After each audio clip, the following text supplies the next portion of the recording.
Halo guys, masih bersama channel kita ya. Santet Brengsek Dapur merupakan sebuah ilmu hitam yang bisa menghantarkan sebuah bentuk kematian yang dirasa amat mengerikan.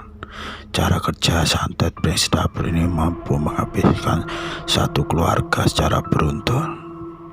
Saya dapat cerita ini dari teman saya yang dulu pernah menyaksikan sendiri ada tetangganya yang hampir satu keluarga mati secara beruntun selama setahun saja, dan hanya tersisa satu orang saja.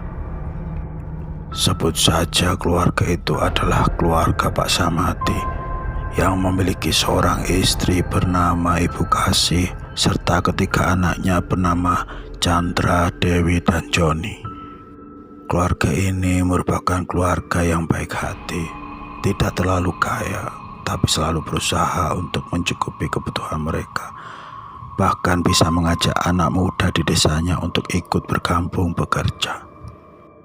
Pak Samadi bekerja sebagai pembuat kok untuk bermain bulu tangkis di rumahnya saja. Ya lumayanlah penghasilan yang sudah mencukupi semuanya.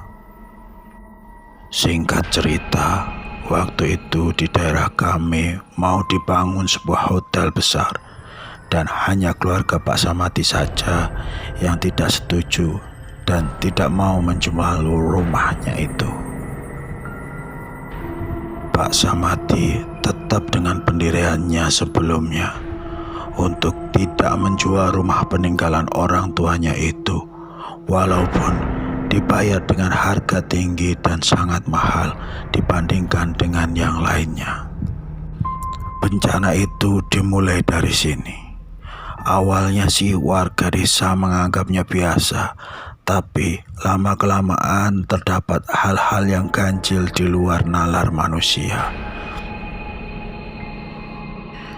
Bu Kasih sudah lama menderita penyakit jantung dan sudah sering keluar masuk rumah sakit untuk melakukan penyembuhan dan terapi penyakit jantungnya.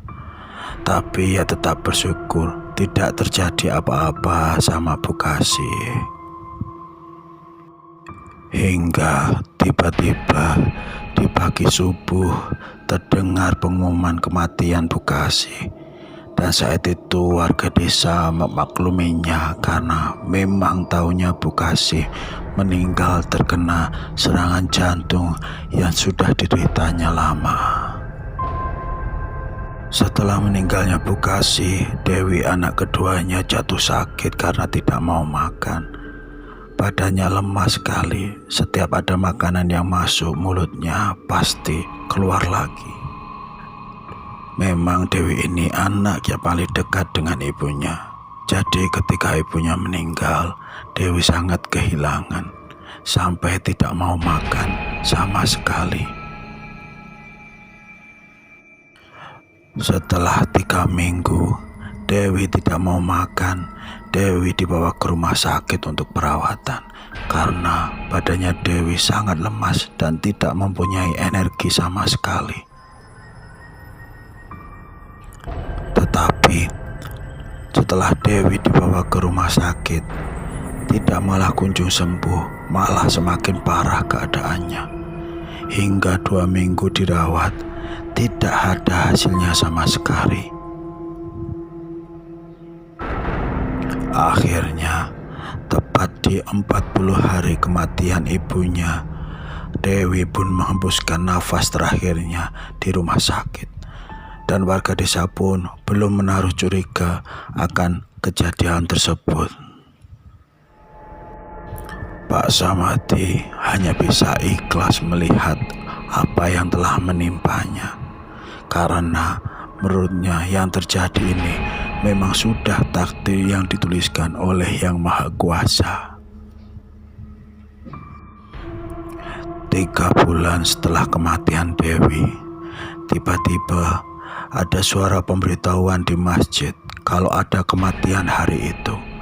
Dan kagetnya bahwa yang meninggal adalah anak Pak Samadi yang paling tua, yaitu Chandra. Warga desa sangat kaget dengan kabar yang sudah diumumkan tadi, dan berbondong-bondong warga desa segera pergi untuk melayat ke rumah Pak Samadi.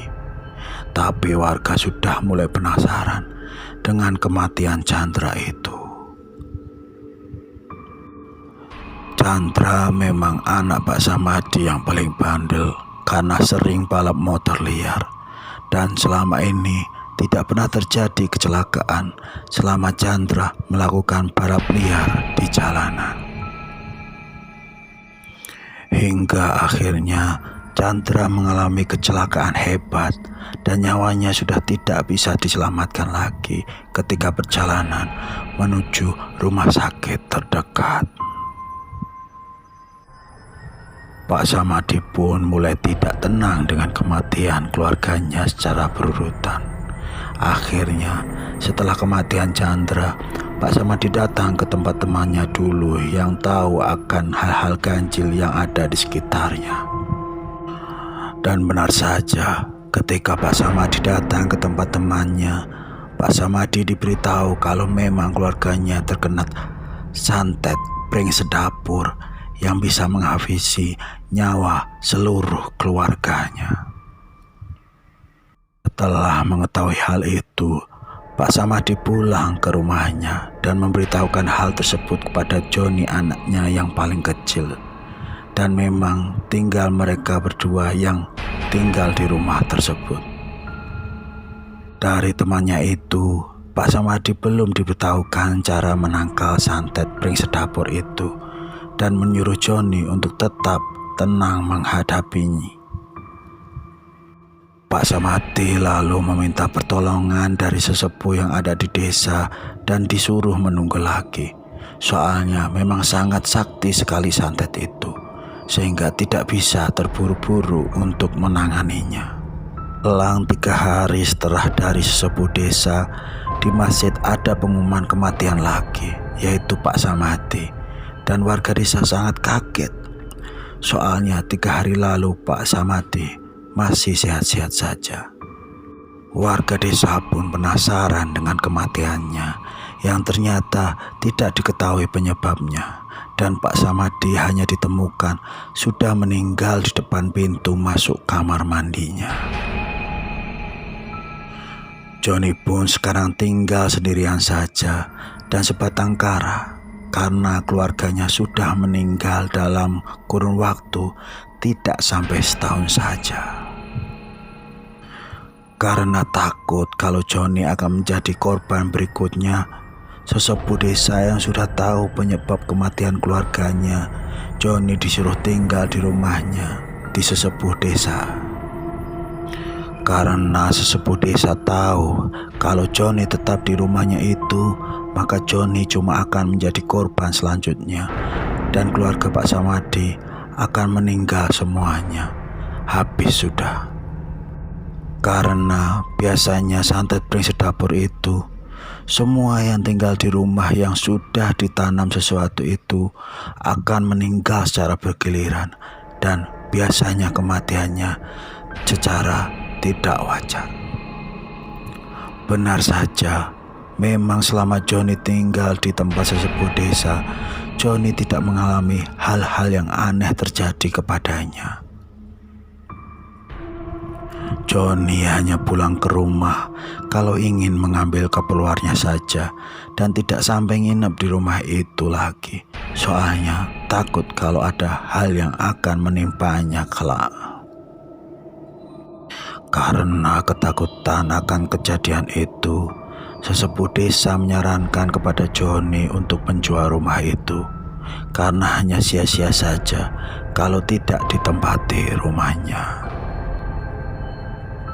Joni pun menyetujui usulan dari sesepuh desanya itu, dan tak berapa lama langsung ada yang membelinya, yaitu pihak yang akan membangun hotel waktu itu yang pernah menawar kepada ayahnya Pak Samadi.